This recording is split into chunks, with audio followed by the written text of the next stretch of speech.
మొత్తం నాలోనే కలిసిపోయారా? ఎవడురా ఉంది ఇక్కడ? ఎవరురా ఉంది? నేను అలానే ఉన్నాను.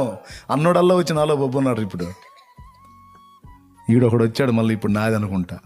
ఎంత పిచ్చివాళ్ళరా మీరు. నిజమే, పొలములు, స్థలములు, భూములు, ఇండ్లు, భార్యలు, పిల్లలు, ఏది కూడా మన ఆత్మను రక్షించలేదండి.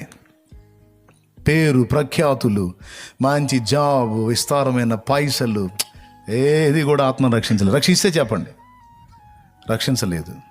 మరి ఆత్మ రక్షించే దిక్కు దశ ఏంటి?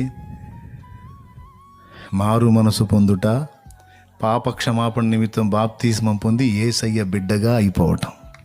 ఒక్కటే దారి. ఏమున్నా నిన్ను మోక్షానికి చేర్చలో యేసు చేరుస్తాడు. ఎందుకంటే యేసు ఒరిజినల్గా నీ పాపముల కోసం ప్రాణం పెట్టాడు కాబట్టి. ఈ పని చేసినోడు ఇంకొకడు లేడు కాబట్టి మొత్తాన్ని వదిలిపెట్టి యేసు ప్రభుని నమ్ముకున్నాను.